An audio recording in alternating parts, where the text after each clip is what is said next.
इस ग्रह पर जहां पानी की प्रत्येक बूंद सोने के बराबर मूल्यवान है, यहाँ तक कि एक ग्लास बियर का आनंद लेने से पहले उसे अनलॉक करने के लिए पासवर्ड की आवश्यकता होती है। यहाँ दिन का तापमान 60 डिग्री से भी अधिक होता है और चारों ओर देखने पर ग्रह की सतह पर पूरी तरह पीली रेत दिखाई देती है। स्नो पृथ्वी से मंगाए गए फल को लेने के लिए शहर जाने की तैयारी कर रहा था। जिस पहाड़ी के पास से हम गुजरे वह एक विशेष जेल थी, जहां पानी के सूखने वाले चोरों को कैद किया जाता था। चिलचिलाती धूप में तपने के बाद उनके शरीर से वाष्पित हुए पानी को पुनः पुनर्चक्रित किया जाएगा। इससे पता चलता है कि इस ग्रह पर पानी की कमी कितनी गंभीर है। शहर में पहुंचने के बाद स्नो ने स्टोर से अपना पार्सल उठाया, जो उच्च गुणवत्ता वाली घास का एक रसभरी डिब्बा था। फिर वह एक बार में गया और शराब पीने की तैयारी करने लगा।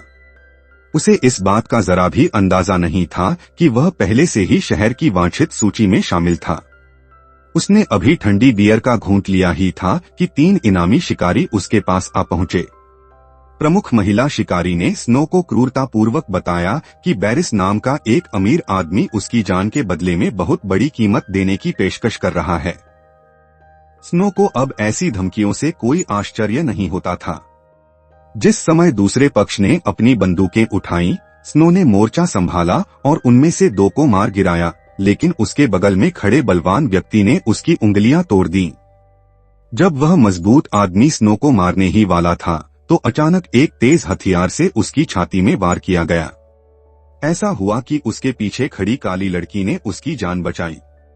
धन्यवाद व्यक्त करने के बाद स्नो बार से बाहर चला गया। उसे इस बात का पता नहीं था कि कोई उसकी हर हरकत पर गुप्त रूप से नजर रख रहा था। जैसे ही रात हुई, स्नो ने जंगल में कुछ भोजन इकट्ठा किया और गर्म टेलर मैदान को पार कर अपने घर लौटने के लिए तैयार हो गया। कुछ ही देर बाद हेई मेई फिर से आ पहुंची और स्नो के साथ चलने को कहा। स्नो हमेशा से ही अकेला रहा है, लेकिन यह देखते हुए कि हेई मेई ने उसे दिन के दौरान बचाया था, वह वास्तव में मना नहीं कर सका। दोनों केवल रात में ही यात्रा कर सकते थे और दिन में गर्मी से बचने के लिए एकांत शेड में छिप सकते थे। 2 दिन बाद ही स्नो का कटा हुआ हाथ वापस उगाया और 1 सप्ताह के भीतर पूरी तरह ठीक हो गया, क्योंकि उसका शरीर एक अनोखा हार्मोन उत्पन्न करता है जो उसकी कोशिकाओं को पुनर्जीवित कर सकता है। इससे उन्हें अमरत्व प्राप्त हुआ और यही कारण है कि बैरिस ने उसके लिए इनाम की पेशकश की।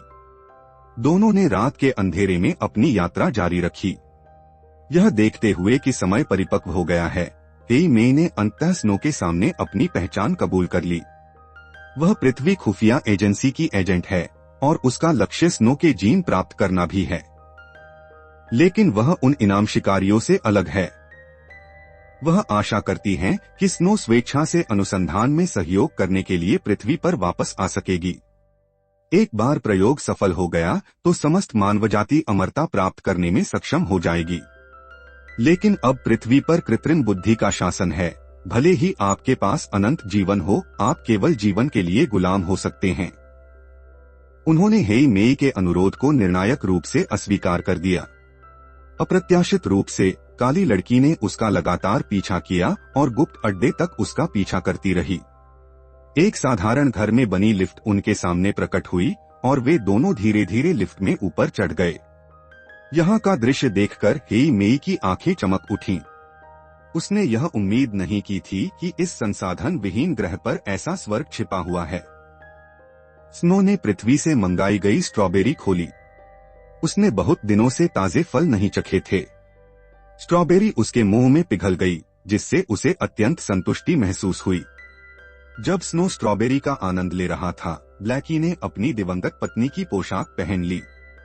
स्नो की पत्नी को मरे हुए 100 साल से अधिक हो गए हैं और अपने अमर शरीर के कारण वह केवल अकेले ही रह सकता है और उसे दुनिया से कोई लगाव नहीं है। अपने सामने इस मोहित आदमी को देखकर हेई मेई पूरी तरह से हतप्रभ थी। भयंकर युद्ध के बाद दोनों गहरी नींद में सो गए। देर रात को तेज अलार्म की आवाज से हेई मेई की नींद खुल गई। पता चला कि इनाम के शिकारी ने उनके पदचिह्न खोज लिए थे। स्नो ने दुश्मनों के बिखराव का फायदा उठाया और कई दुश्मनों को मार गिराया, फिर एक महिला शिकारी को बंधक बना लिया। अप्रत्याशित रूप से दूसरे पक्ष ने कोई दया नहीं दिखाई और अपने साथी को गोली मारकर हत्या कर दी। स्नो भागने ही वाला था, लेकिन दूसरे पक्ष ने उसे गोली मार दी और जमीन पर गिरा दिया। महत्वपूर्ण क्षण पर हेई मेई समय पर प्रकट हुई और स्नो को बचा लिया।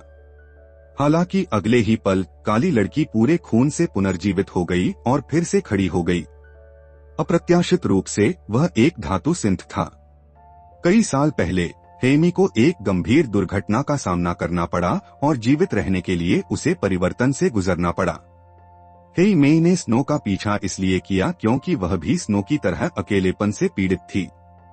दोनों एकाकी आत्माओं को अंततः एक दूसरे का सहारा मिल गया और तब से वे इस उजाड़ और बंजर ग्रह पर बेशर्मी से जीवन जीने लगे।